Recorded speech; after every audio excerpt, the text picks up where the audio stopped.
The following is rated not safe for work. It contains strong language, adult situations, and lots of spoilers. Discretion is advised. In the criminal justice system, cinematic-based offenses are considered especially heinous. The dedicated attorneys who investigate these villainous films are members of an elite squad known as the Reels of Justice. These are their stories.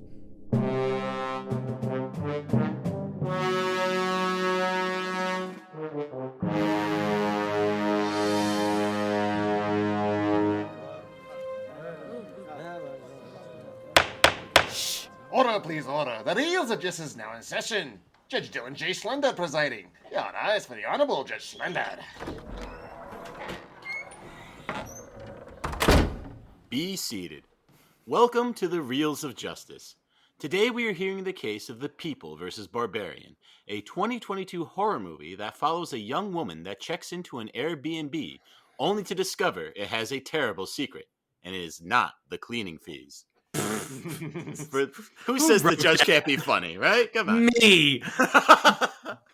For those of you unfamiliar with our court proceedings, we are here to determine if this film is guilty of being a bad movie.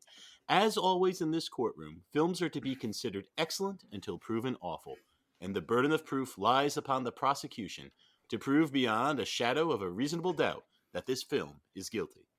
Mr. Maynard Bangs, you are representing the prosecution. You may present your opening statement. Your Honor, distinguished members of the jury, it brings me no pleasure to once again stand before you today, prosecuting yet another entry in my beloved horror genre, and especially to find myself prosecuting such a critically well-received darling, you might say, seemingly the latest in the long line of high production value, high concept, quote, elevated horror films to be released in the past few years, 2022's Barbarian. But what are these red flags I'm picking up on? New Regency? 20th Century Studios? Disney Plus?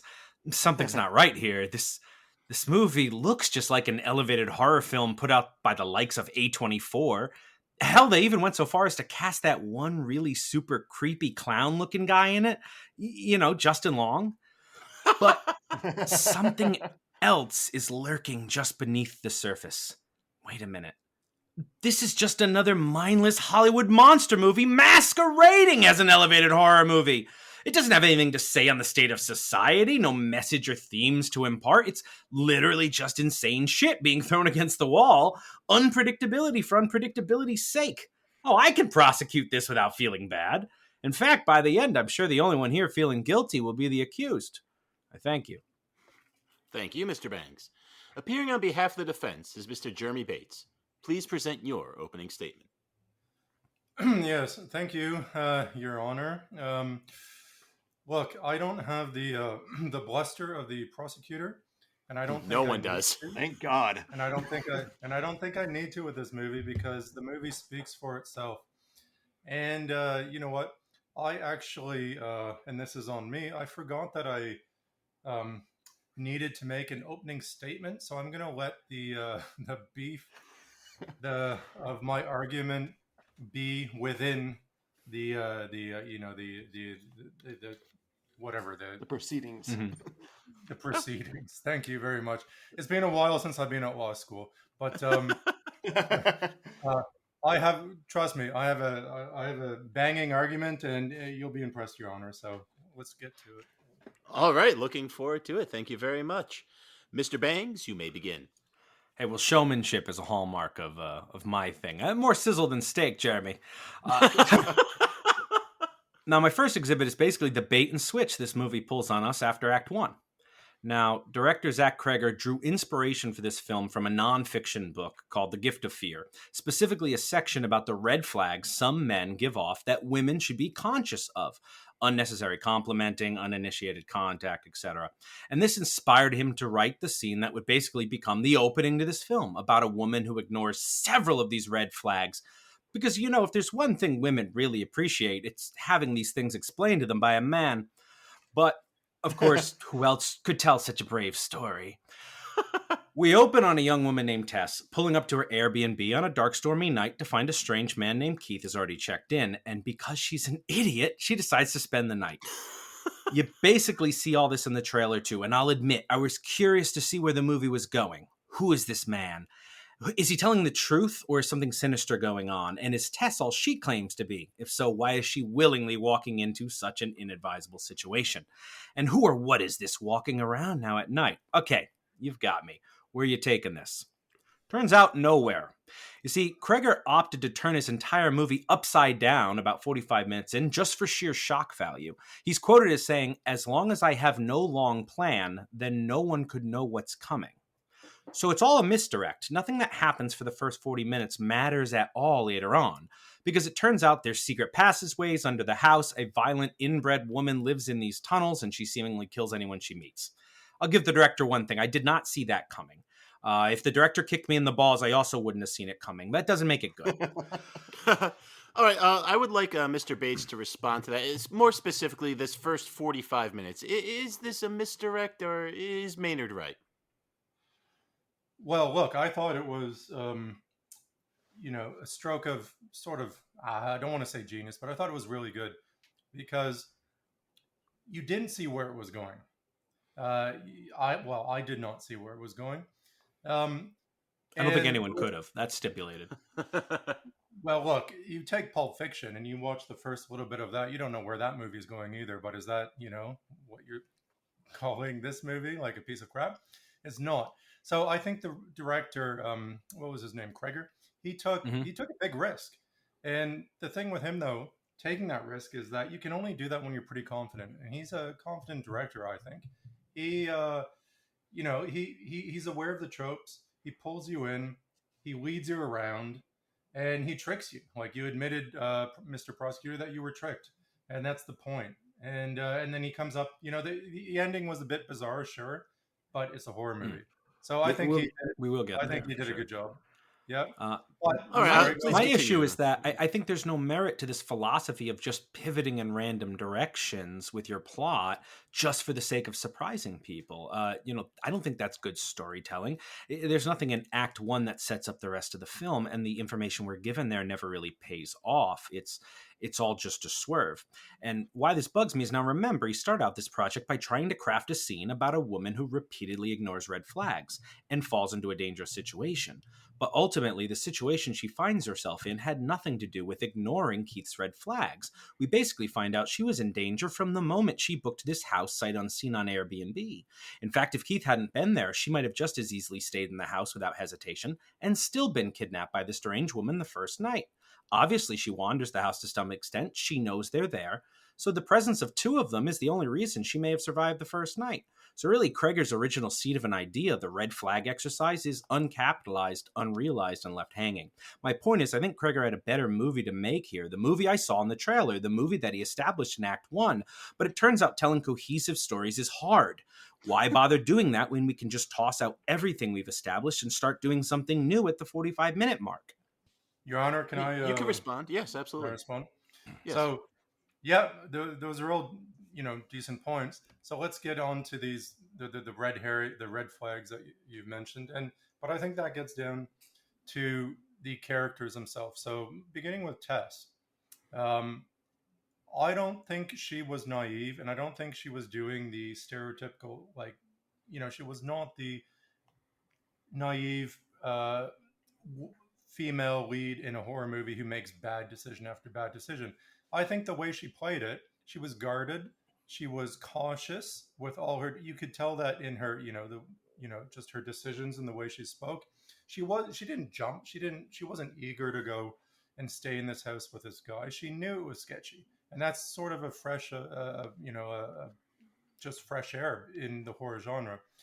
So her bad decision. I would just want to object to say that she might know it's dangerous, but she still does it. She still stays in the house, and she still goes down the stairs. Okay, and I understand that. And this is a horror movie, and bad decisions are part of horror movies. But she's not making the terrible horror decisions that are terrible decisions that most horror protagonists make. She makes them believable. Her character, her acting makes them believable. And on that note, Keith, and Pennywise, whatever. Bill Skarsgård. Mhm. Pennywise in the It movies. I think he was believable too, and I actually I fell for it. I thought he was the terrible guy the whole time. Yeah.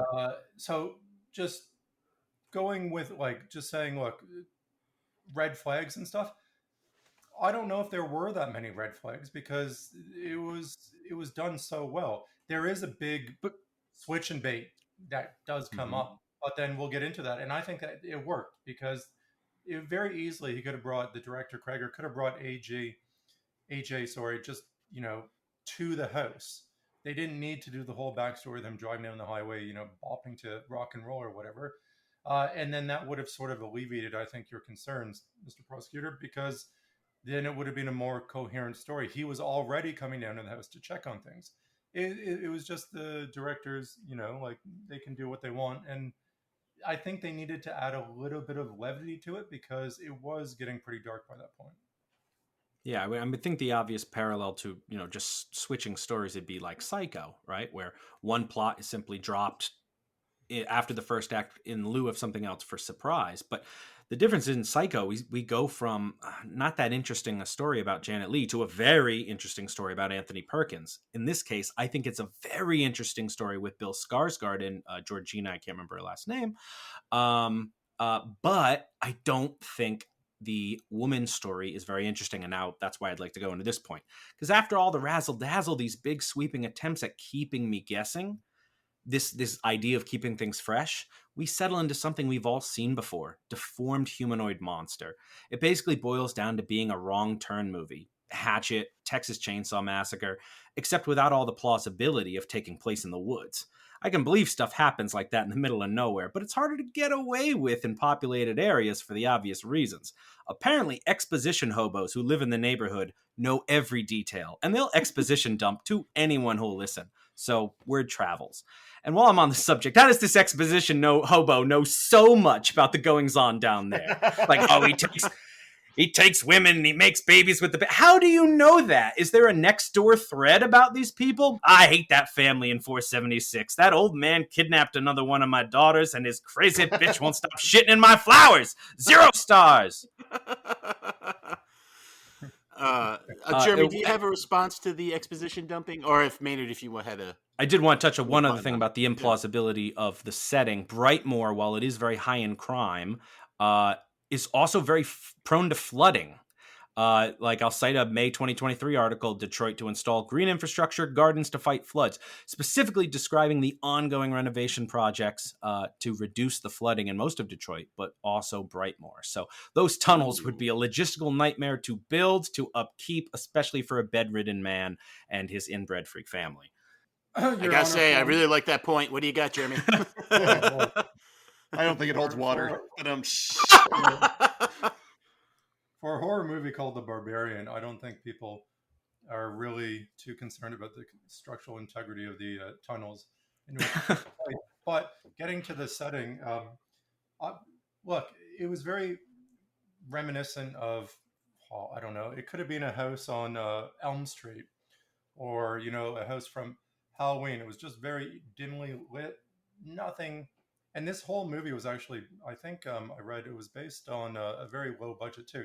So they've done a really good job with the setting. And the house was creepy because there was nothing. I think it had an over $4 million budget. I'm pretty sure. And it was a good sized budget. Well, how much? For a horror movie? I guess so. You got to feed the lady. Order. We'll let the jury decide if $4 million is a good budget or not. Keep going. We don't care, Your Honor. Well, look, at least it was rated R because any PG horrors are not really worth your time.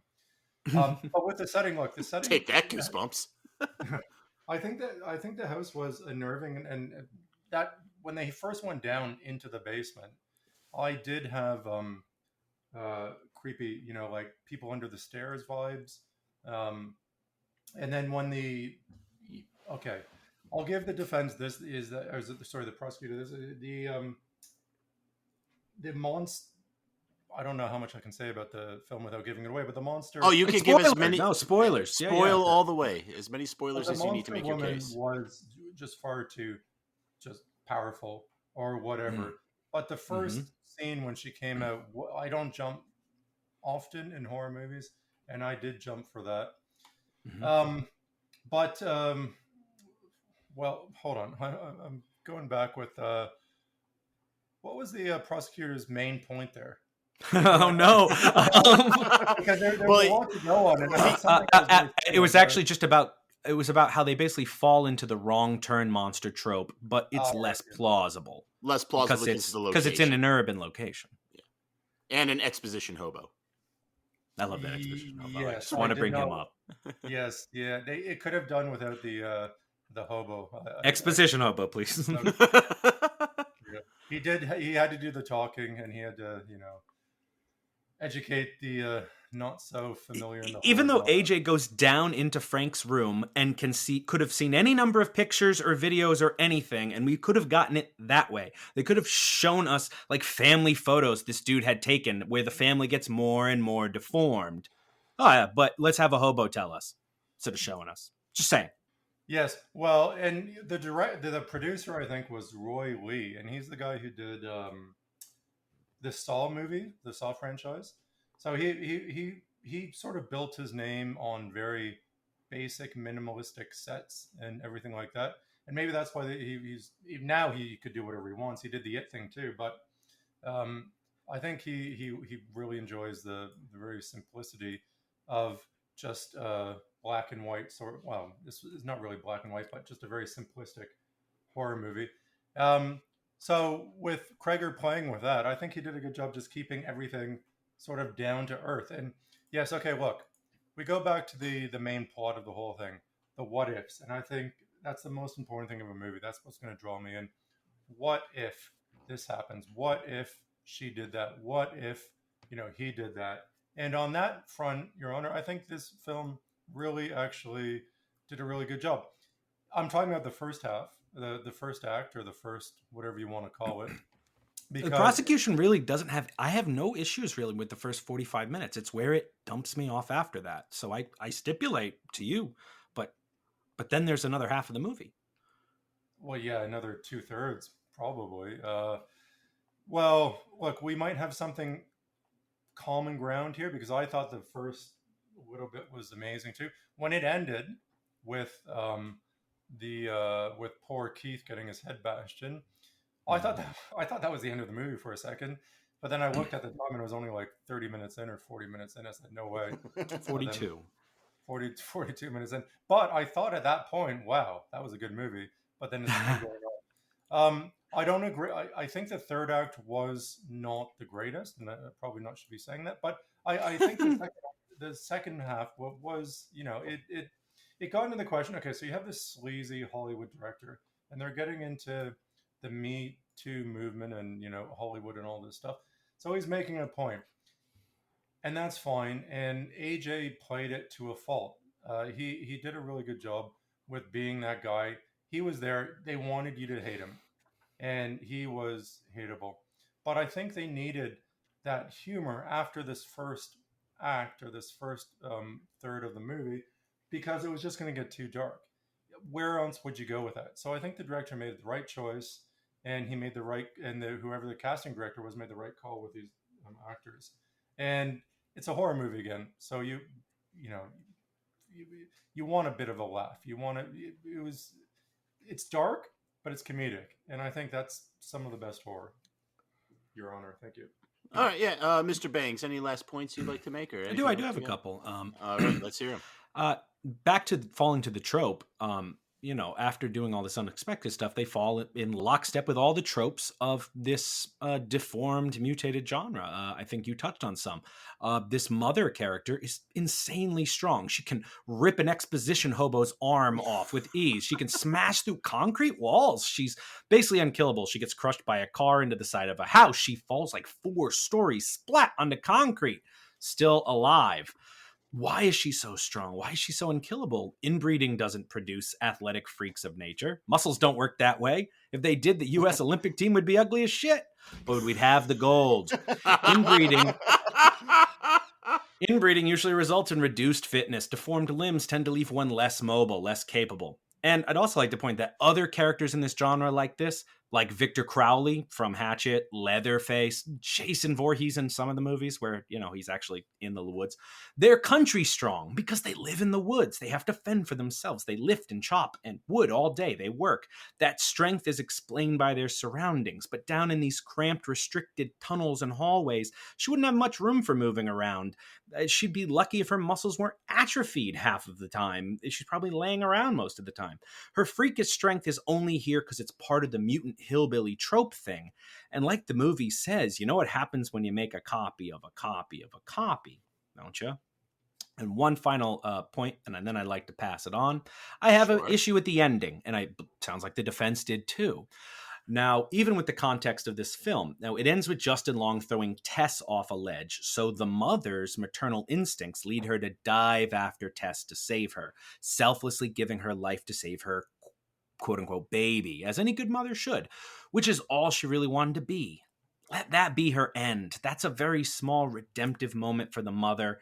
It's the first time we, the audience, really understand she's as much a victim as any of the victims of the real barbarian, Frank, the old man. And then, when Long comes down to check on Tess, have Tess shoot and kill Long.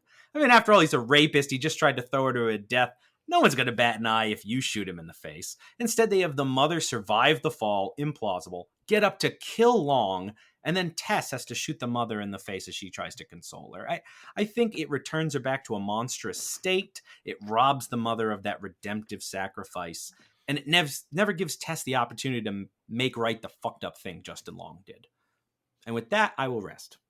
All right. Thank you, Maynard. Jeremy, if there's any points you'd like to bring up, or if you'd like to take a second to rebut what Maynard just said, the floor is yours. Oh, well, thank you, Your Honor. Look, regard to the strength of the woman, yeah, I found that a bit unbelievable too. However, we're not watching, like Oppenheimer, we're not watching something that's going to be nominated for 10 awards. We're watching a horror movie, and you have to suspend your disbelief in a horror movie. Like, why does Freddy Krueger in number one? Why do his arms sort of wiggle around like an octopus? Why doesn't Jason stay dead? These are things that horror people watching the movies, the audience watching a horror movie, they don't care about. So I think that renders the argument sort of invalid, because we're not talking about high art here. We're talking about a very, well done movie, but it's. I would make an objection. I think this movie throws its hat into the category of elevated horror that I do think holds itself to a higher standard than the sort of schlocky horror you're describing. Most modern horror, I think, does, Mr. Prosecutor, but because it's come a long way since the 80s and the 90s or whatever. But there's still it still draws on the 80s and 90s, and if it's going to be horror, it's going to be horror. You're never going to have, like House back in the 80s. I love that horror movie, House. It was about a house, and it was the most schlocky stuff you'd ever see. But it's sort of, it worked within the genre, and you have to work within your genre. So he's working within the horror genre. He's not working within the drama genre. He's not working within the Academy Award winning, this is going to be, whatever, historical horror drama. I don't know if there's such a thing. Anyway, so you just have to work it. And I think what he's done within, I write horror, and I'm sort of aware of the constraints of it and whatever, and the possibilities of it. But you can't really step outside of it too much, because then you're not really within horror anymore. So you do need a bit of fun and craziness. Otherwise, if you make everything too realistic, it's not horror anymore. In regard to the ending, unfortunately for me, I do agree that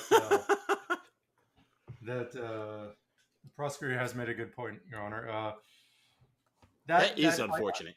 I was let down a little bit with the ending, because I thought it could have been done perhaps the way the prosecutor mentioned. And that's when the only time in the movie that I lost a little bit of interest. So I'm not doing my client any good delving into that. But all in all, I feel the movie, it achieved its objectives. It was scary. It was barbarically comedic in the second half, in the second part, and then it had a conclusion that sort of wrapped everything up, whether you liked how it did that or not. So I think, for the people who want to watch something called Barbarian, and they've seen the trailer, which is, you know, claustrophobic and dark, and they know what they're getting into, I think they're all going to have a good time with this. So I'll rest my argument with that.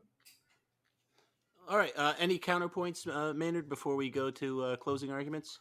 No, I liked it. I especially agreed with the parts where you agreed with me. All right. Very well. Both sides have rested their cases. Mr. Bangs, you may present your closing argument. I apologize for this. 1 second. I might need 2 tries of this. A barbarian, a barbarian, a barbarian. Yeah, it's so dumb, barbarian. How do they do their shopping? Monster titties flopping, barbarian, barbarian. Went to the flicks, bought a couple ticks, saw Barbarian and his tip for naked chicks, Barbarian, Barbarian. Got decay in urban cities, big ol' monster titties, Barbarian, Barbarian. Oh my Nice. God. Wow. What Look was out, that? Big Ben. We've got a new virtuoso in the You're house. stealing my gimmick, Your Honor. I'm pretty sure I was the first to ever sing on this show. I want this checked. Please, Mr. Schlenzo, historian, go back. All I'm right, not the first song opening or closing on this show. I I'd will be do shocked that. if it wasn't me. Actually, I'd be a little shocked too. All right. That's your closing then. We'll just go. That's the with whole that. thing. It was just, I wanted to do the song the whole time. Only reason I I'm- wanted to do the case. Your enthusiasm now makes so much more sense. Thank you. Mr. Bates, please present your closing argument. Woo. How do I compete with that? I can't, so I'll just say Barbarian is a different tale. It's not your standard modern day horror, and I think it takes risks. They're tempered by comic punching, like a comic sort of character, like AJ, the sleazy Hollywood guy, to temper what is otherwise a really, really scary movie. And I think a lot of people need that. Now, with regard to the sort of the format of it, I enjoyed the 3-part story. The sort of like the first, they all could have been separate movies if you fleshed them out. But the first part, I think, was the best. The second part was quite good. Third part was lacking a little, but you know what? The director did stitch them all together. He sort of meshed dark thriller with gory horror, with sort of bizarro horror at the end. And to pull that off is a feat in itself, because this could have been easily dropped as a B, D, C, or whatever horror movie. But I think it's safely in the S tier, A tier, maybe. Ooh. S plus. Well, because look, he knew what he was doing. Like I mentioned before, it's up there with The Hills Have Eyes. It's up there with Under the Stairs. He took risks. He did a good job.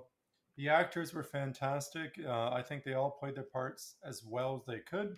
The setting was simplistic but good. The budget was small but was enough to make the movie. And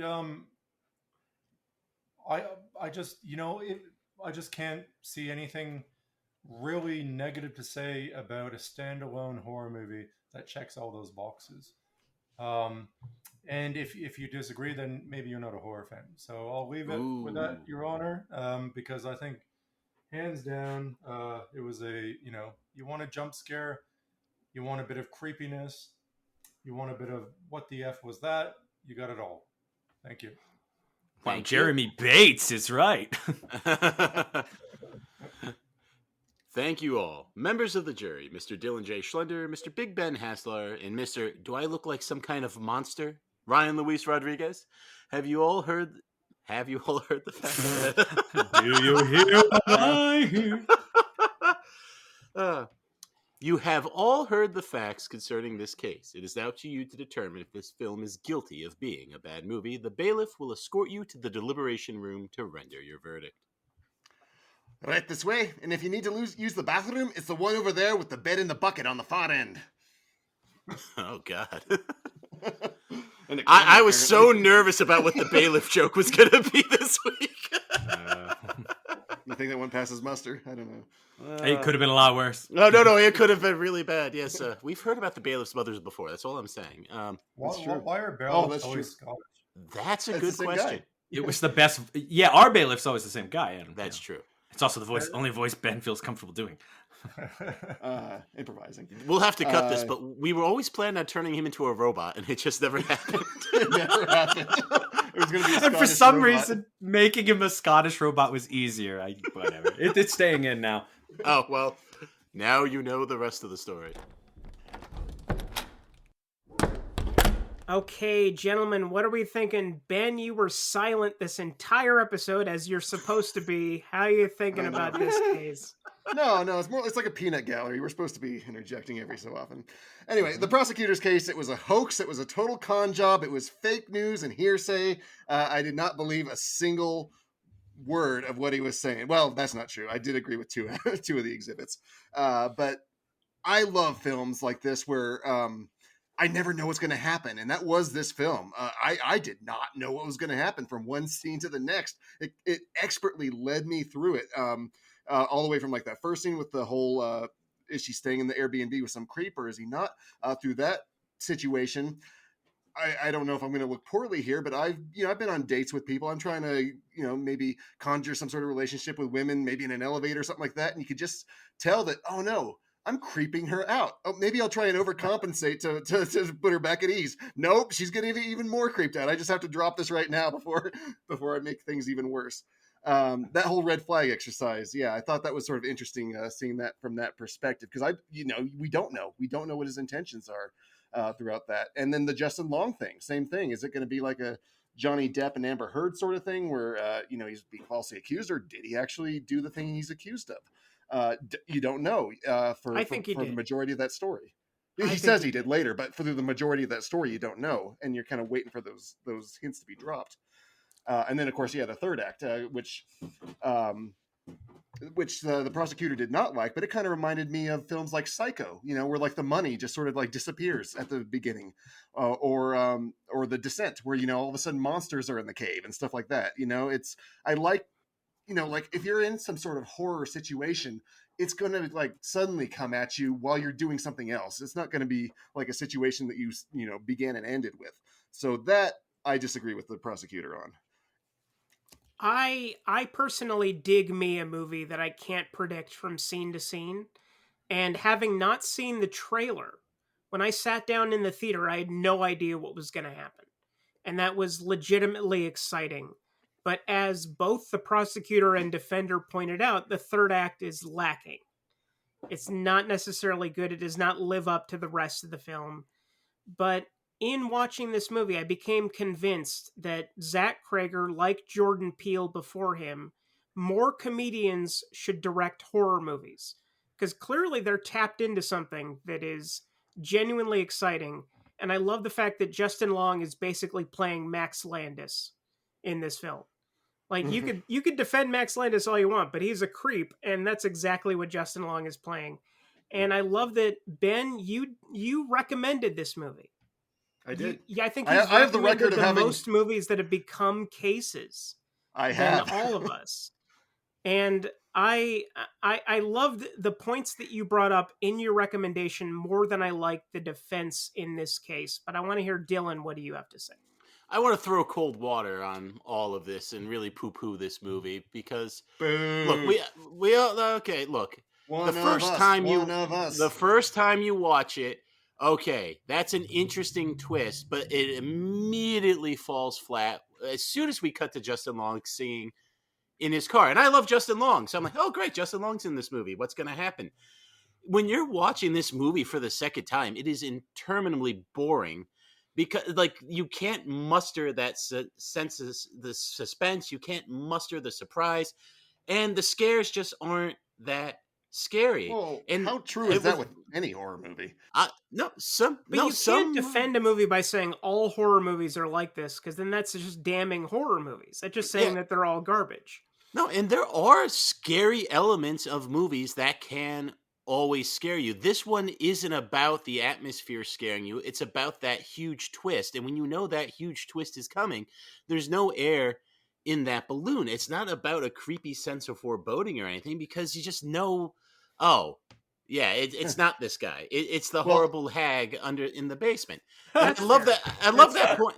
And I love the point about the flooding. I love the point about this being in an urban setting, and that doesn't explain why she's so strong after all this inbreeding, why she's so tall. It really does. I mean, she wouldn't have had much sun. I mean, those were things I was thinking even the first time I was watching this. It's like, how is she effective in this capacity? But I guess Jeremy's point is like, look, you have to have some kind of suspension of disbelief. If it's too realistic, it just becomes like the movie version of that crazy German guy that kept his daughter like locked up in a basement, you know, and that's just depressing. It's not entertaining, but this is the stuff you think about when you're watching the movie. So I just liked Maynard's case. I think if I had only ever seen this movie once, I would really be inclined to say not guilty because it's interesting. But when you watch it again, there's no meat on this bone, and I just think Maynard did a great job of articulating. You don't think there's meat those points,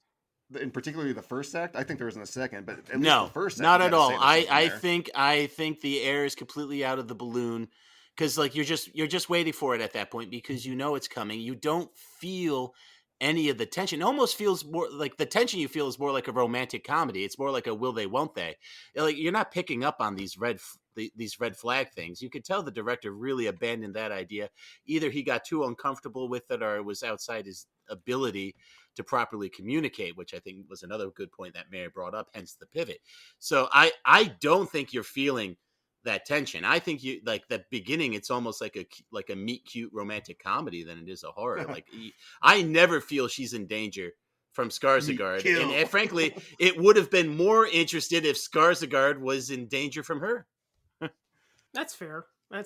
I mean, like, I would give this movie a gentleman's 7, but I've spent the entire argument agreeing more with what Rob was saying than the defense. But I want to hear, Ben, why don't you lock it in?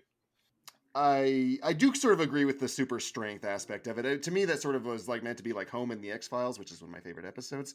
It is very agree good.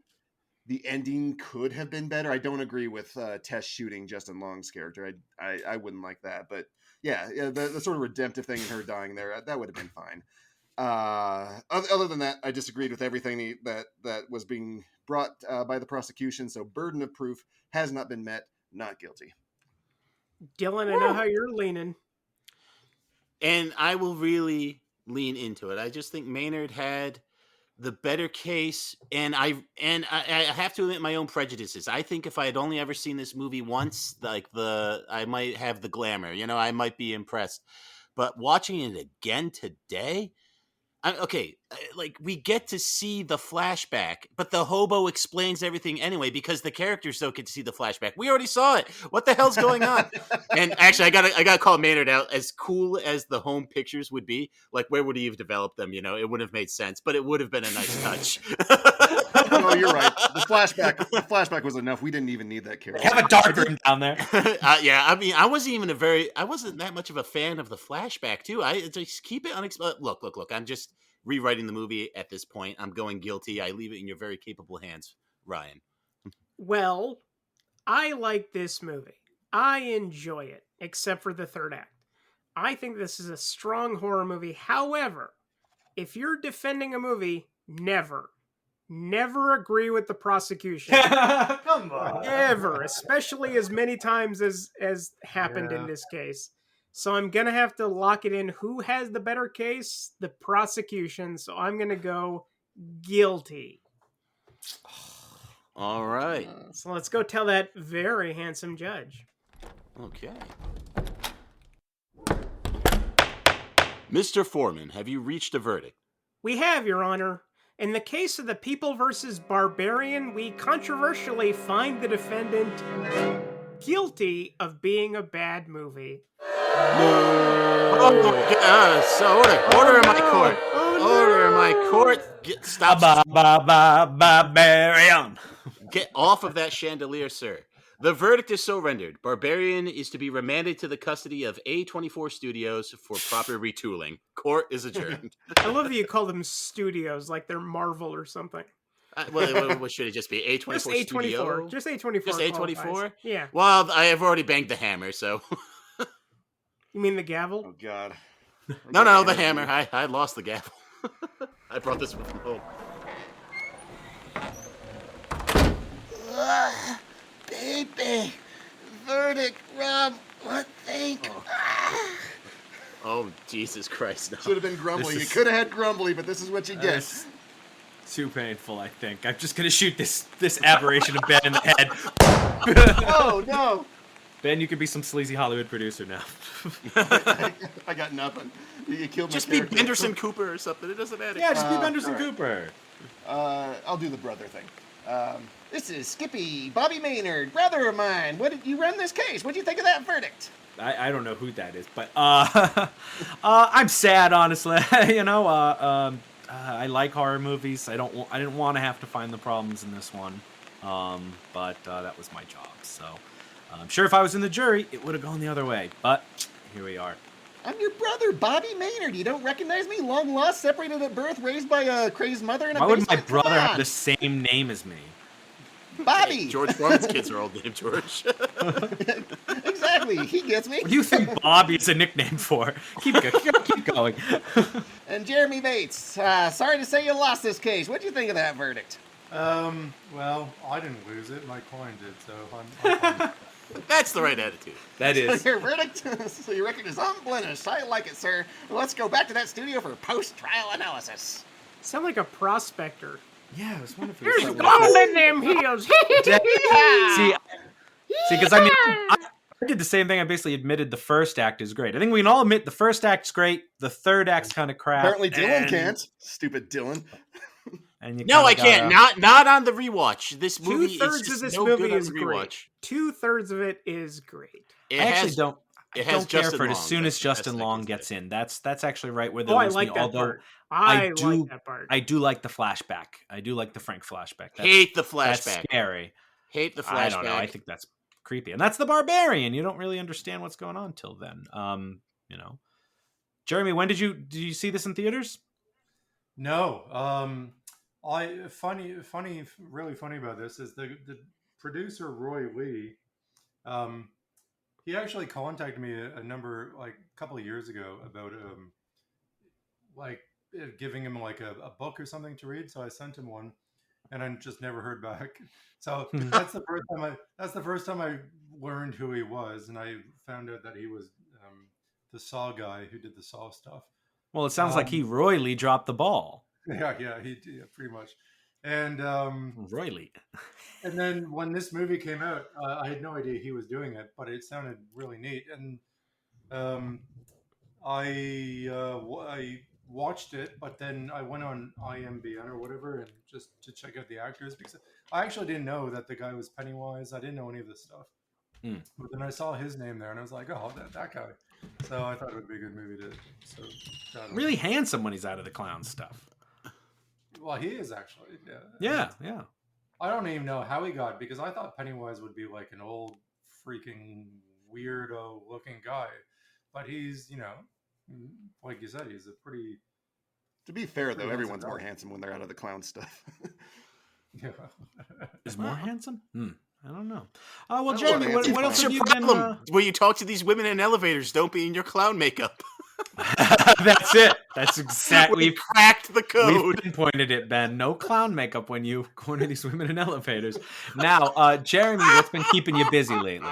Okay, so actually, I finished a long time ago a first book for a new series, and the thing is, for a number of years, I've actually self-published my stuff. Like when I first got into writing, I had a publisher and everything, and then I went back and I sort of did it all myself for a number of whiles because it was just better. But then after a while, I thought, well, maybe I'll go back. So I was starting a new series. I started a new book. This was back in July of last year. I finished it. And I went to an agent that I used to know. He's had it. He's put out a number of people. And a couple are interested. And I'm going to hear something soon. But the crazy thing is, like, oh my God. I finished the book back in July. If I was still doing what I used to do, it would have been out in August. And this is the difference with going with a traditional publisher, which I'm not sure yet if it's good or bad. Because I've been waiting like half a year. I could have been getting paid every month for half a year, but I'm going with this to see what turns out. And nothing might turn out, but hopefully something will, because there's a couple of people interested. So the book's done, and I'm actually halfway through the second one in that series. So we'll just see where it goes from there. So is this like another horror series, like your Scariest Places, Scariest Myths kind of thing, or is it a different thing? So the first one was the Scariest Places. Second was the Scariest Myths. This one it's not the scariest of either, but the thing that winks everything, and it's hard to link books in a horror series because, protagonists die. It's not like you have a detective who runs the series or whatever. So with this one, there's you guys watched the Twilight Zone back in the day? Of course, absolutely. Yeah. Back in the day, so I watch it now. I have a coffee mug. I watch it on Netflix or whatever. But there's the guy, I forget his name, but he introduces each story and then he'll conclude. Rod Serling. Yes, yeah. So with this series, there's a guy, but he's actually a hobo, and he just sort of travels the world. It's a bit different, but he gives exposition dumps. Sort of, yeah. So he's an exposition hobo. No, he's not that guy. Wait a minute. You just said he's a hobo and he gives exposition dumps. I'm not saying there's anything wrong with it. I like it all linking together. There's no exposition dumps, whatever. He hints at what's going on because he doesn't really know exactly what's going on. He's just this sort of he just goes through time-ish in a sense. He's a weird character you don't know. But in a couple later books, you probably will know him better. I don't know if you... Oh, sorry, just on another note. I don't know if you know the video game by... who did it? But The Man... Do you guys play video games? There's a video game called like The Man of Medan. The Man of Medan. I don't know how it's pronounced, but it's like a movie. It's like a movie horror that takes... Anyway, it's like the Twilight Zone. They have this guy at the beginning who introduces things. He doesn't say too much, and then at the end he'll close it again. So that's sort of what this guy's doing, and that's what links the series. So he's going to be in the beginning of every book, and he'll be at the end to a certain degree. There's only so far you can go with it, something like that, without people getting irritated. Yeah, but those hosts are great. I mean, you've got like a comics Crypt Keeper Crypt Keeper and comic books have done it a lot, and it works well. I just thought it was something different to the series. So the series will pretty much be any story, but this guy will mention something about it before. He might be partially involved in the story, observing it. He might be outside of it, observing, like that type of thing. More of an omniscient narrator hobo. Pretty much, like a Greek chorus or whatever, and then at the end he'll say something too. It's just something different. It was a way to connect all the books in the series, and I think it will work, but we'll have to see. I could see an omniscient hobo riding the rails.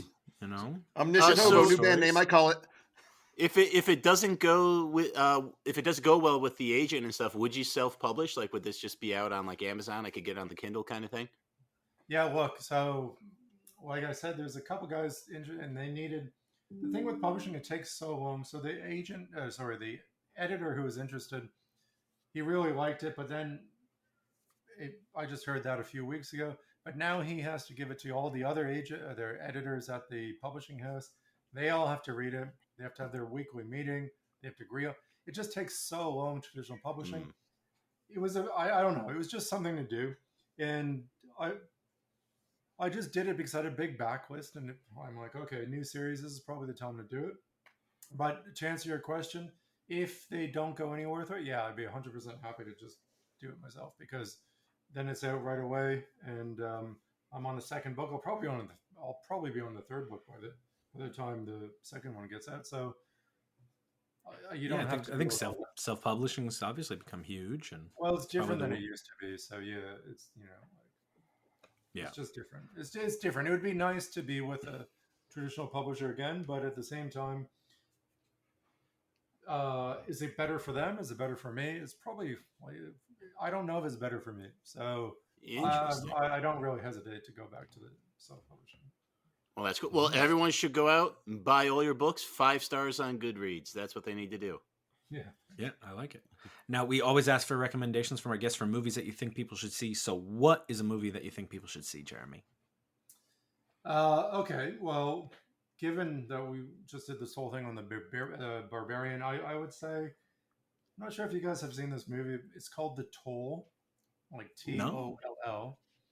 It's about, the reason I mention it is because this movie is sort of based on the thing about, okay, what if you double booked an Airbnb?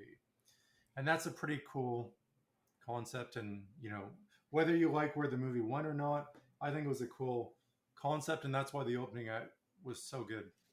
The movie The Toll is based on this girl gets in an Uber. And this guy, so it's sort of, it's the same thing, Airbnb, Uber, these type of modern things. And he's telling her, she's trying to get her father's house or something like that. And he's like, oh, we can't go this way. We have to go this way. And she's getting more and more a bit unnerved as they go on.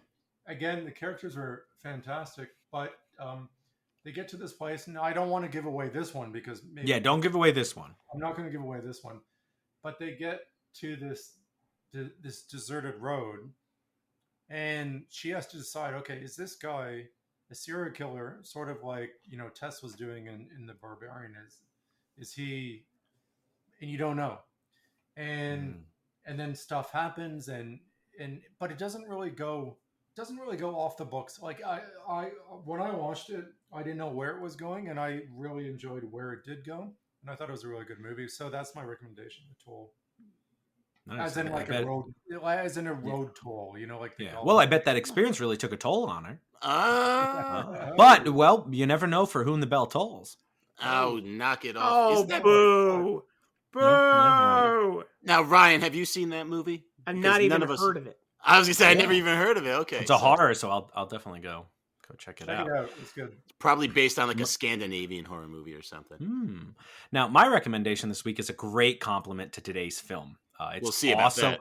Well, it also concerns the subject of people living in your home without your knowledge, people with unexplainable strength, and of course, generational trauma. And it's also a Disney film, 2021's Encanto.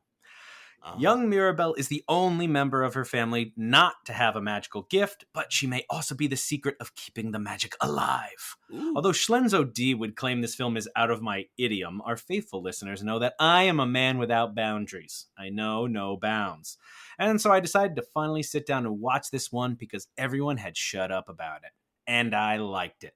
Ryan will be pleased to know that it did make me cry, like warm, watery tears. Lin-Manuel Miranda did all the original songs, and I got that Dos Eriguitas song stuck in my head for like a week, which made me sad all over again every time I thought of it. The flashback sequence is like Bambi's mom dying levels of sad, and I can't believe Disney is still willing to subject me, young, impressionable children, to this kind of heartbreak.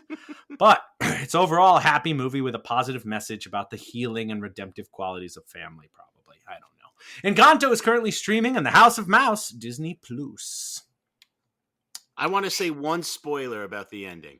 Of Encanto? Of Encanto. I think they should have kept everyone without their magic powers at the end, but that's just me. Really? I do. No, that was like my third wave of cry when the door opened. I can't believe that made you cry. Yeah, like not as bad as Iron Claw, but right up there. What do you got, Schlenzo? Whoa, what do I have? Well, nothing that good. Because, you see, I love Justin Long, I love Liam Neeson, and I love Tubi. So naturally, my recommendation is 2009's After Life. But don't worry, boys. It has something for all of you, too. Maynard, what if I told you Christina Ricci is naked basically the whole time? My man, yeah. Big Ben, what if I told you Christina Ricci is naked basically the whole time? And Ryan, guess what? Christina Ricci is naked basically the whole time. The movie is an interesting bit of suspense and thriller as we wonder if Ricci is really dead or if Liam Neeson is really crazy or maybe both. The premise seems attenuated on paper because, well, it is. But the chief cast, again, including Long, Neeson, and Ricci, are very believable in these roles. So you believe all the craziness that's going on, too. So get busy living and be sure to check out After Life, again, only on Tubi. Nice. We're getting a lot of Tubi pops. I know. I think I do have that one, actually. I can't remember if I watched it. I've seen scenes, so. I know which scenes you've seen. I think I know which ones, yeah. I walked into that. Curse you! Mr. Skin or Dr. Skin or whatever the internet's called. Ryan, what have you got for us? My recommendation this week is a Japanese film from the incomparable Hirokazu Koreda, 2008's Still Walking. It follows a family dealing with the death of one of their own over the course of a 24-hour period. The cantankerous father, the fence-mending mother, the squabbling now adult children. It forgoes melodrama and histrionics and instead finds grace in the quiet moments, allowing the characters to inhabit the space and deal with their own disagreements and conflicts without feeling the need for them to explain what's on their mind, allowing for a kind of naturalism that reminds me of literally every single family gathering I've ever attended, which is to say it will hit extremely close to home for me, and maybe it will for you too. Dylan's going to be happy about this part. Still Walking is currently streaming on Tubi, providing that service with some much-needed integrity, and the Criterion Channel. Wow, no integrity. That's what you heard, Schlenzo. Shots fired. I mean, I hear what I recommend every week. Okay, right. Well, now, to send us on home, I think we're all very excited for a recommendation. Oh, I like it. There's still I know, 4 years it took me to get to recommendation. I can't I know. We're slacking. There's still a number of interesting looking films in 2023 that I haven't seen yet. I'm particularly interested in seeing the foreign films nominated this year, even though the Oscars are meaningless. Still, as it stands a long on the top time of my ago, list from maybe. last year, for the top 10 lists I had for 2023, all except for 2 have been recommended by either myself, Ryan, or Dylan. Maynard, where you at, man? One of the 2 films featured is going to be coming up in an upcoming trial, so stay tuned. The other is my recommendation for the week, Poor Things, which is not streaming on Tubi, probably. Poor Margot Robbie. Poor Margot Robbie. She thought she had the corner market on portraying the lead in a fantasy film about feminism this year, and then along comes Emma Stone with her all-in performance as Bella Baxter in Poor Things that just takes it all. Well, no, that's probably not fair, but Emma does give it all in this performance as a young girl whose brain is the brain of a child implanted into a full-grown, beautiful woman, and we see her come to terms with the opportunism that people might throw at her because of that situation. The world Bella lives in is just as weird, if not weirder, than that concept of Bella herself. It's a Frankenstein, Tim Burton, Edgar Allan Poe, gloom, gothic-esque feast for the eyes, vibrant as they come. And of course, I'd be remiss if I didn't mention the fantastic performances of Mark Ruffalo, who just has something devilishly going on in his eyes of this mustachio facade at all moments. And Willem Dafoe as the mad scientist who creates Bella. I love it when a credit roll, and I think to myself, damn, I haven't seen anything quite like that before, and Poor Things certainly fit that bill. Christopher Abbott steals the entire fucking movie. The last 25 minutes are amazing. Jeremy saw this? No, I haven't, but it sounds really good, to be honest. I like all the actors you mentioned. No, it sounded fantastic. Yeah, I'm sure it'll end up on Tubi original at some point, right? It'll be on Hulu. Oh, okay. Yeah. But yeah, I got nominated. And Ryan, have the Oscars already happened? Yeah, they have. And oh my God, can you believe Barbie won Best Picture? Isn't that crazy? That's probably not going to happen. That would be crazy. I haven't watched this stuff. Is that true? No, Jeremy, it's mid-February right now. Don't you know that? They literally and got it hasn't even nominated happened. today. Right now is February, probably. Yeah, you're confused Remember because it's summer in Australia, but it's winter You're here. right. That's it. It's called the Coriolis effect. And with that, we are all out of show. But we want to thank our guest, Jeremy Bates, for joining us. Thank you so much, Jeremy. All right, thanks, guys. That was awesome. And just a shout out to the prosecutor because once again, I was wholeheartedly underprepared, and he did a fantastic job. And I think he deserves the win. So yeah, cheers to that. Whoever that guy is. But on good authority, he's a jerk. It was a fun case, Jeremy. It was a fun case. Yes, and we're gonna have you back for another one.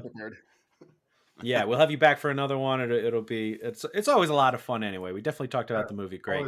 And we want to thank everyone else, and we hope you'll join us again as well as the reels of justice keep turning. Count it. Airbnb.